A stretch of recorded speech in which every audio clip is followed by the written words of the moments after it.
دي تفاحة. دي تفاحة. Hi and welcome back once again to my channel. My name is Mimo and today we're going to talk about fruits, vegetables, and food.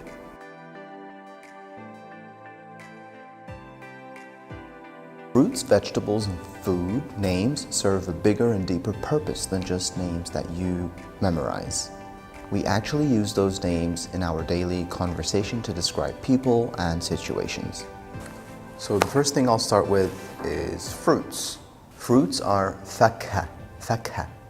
The first thing we have is بطيخ, بطيخ, which means watermelon.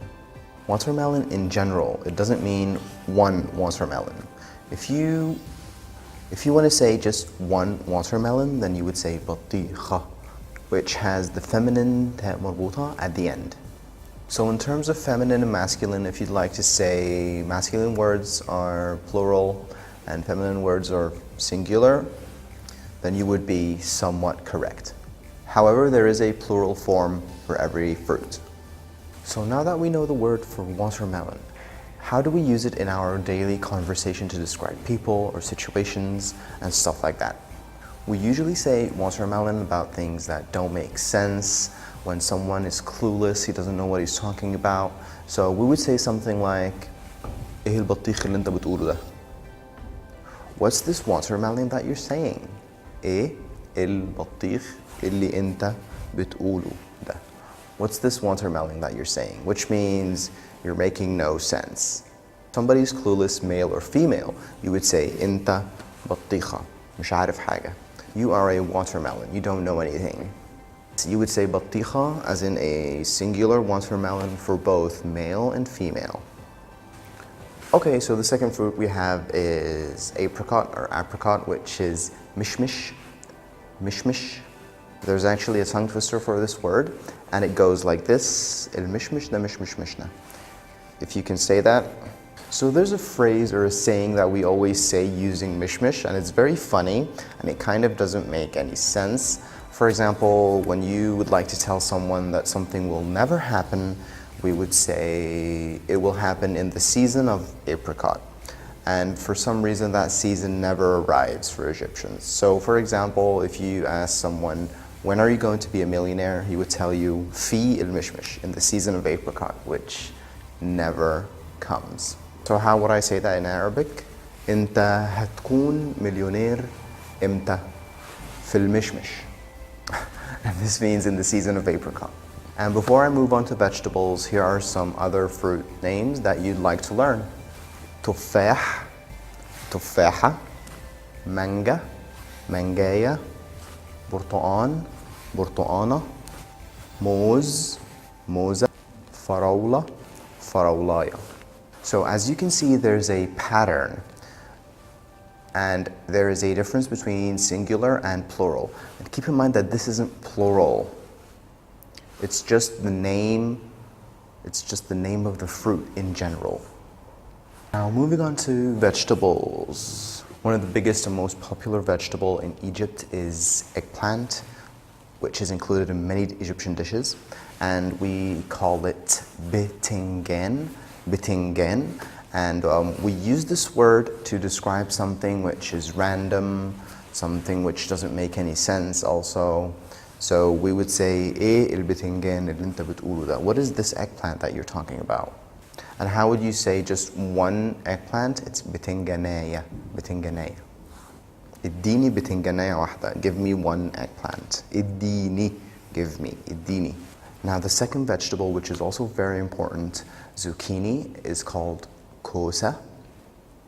And this vegetable describes a world international problem, something that exists in every single country, which is nepotism and favoritism.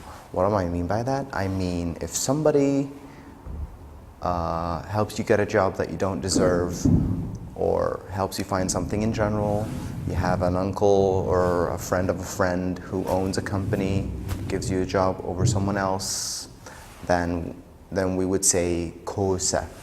And how would I say this in an Egyptian sentence?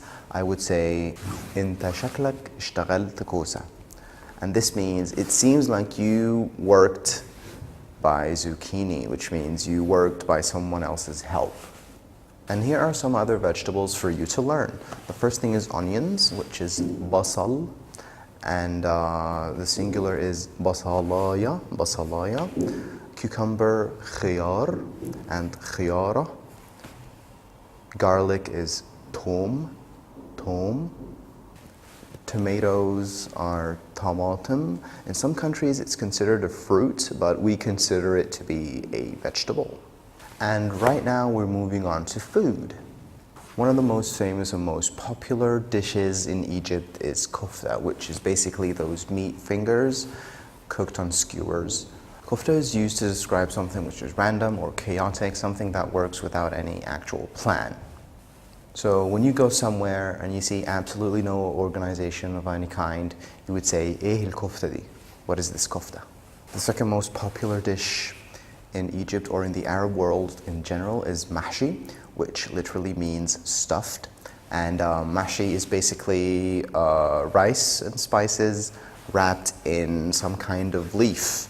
This word is also used to describe nonsense, chaos, something that has no plan. So they basically all mean the same thing, but different people like to use different words. And here are some other dishes that you need to try if you ever visit Egypt. The first thing is koshari, which is a bunch of random things combined all together in one plate. Those things would be rice, pasta, fried onions, lentils, chickpeas, and some kind of tomato sauce. All of that mixed together in one big bowl. And sometimes we can use that word koshari to describe something which is also random and unorganized.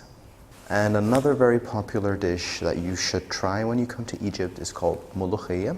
It's this, how would I describe this soup type thingy? It's more of a soup or a puree, and we usually eat this soup or puree with rice. It's a green soup. It's a plant which is cut up into really, really tiny pieces. It's almost, you just keep cutting it until it looks like a dough, and then they cook it all together and it becomes this green soup, which I don't really like, but everybody else loves. Thank you very much for watching this video. I hope you enjoyed it, and if you have any questions, please let me know in the comments below. Please don't forget to share and subscribe. And if you'd like to learn a new word or phrase every day, you can join my Instagram page. It's called EgyptianArabicmimo. It's very easy to find. You can find many phrases and words. I try to post something new every day. So, good luck.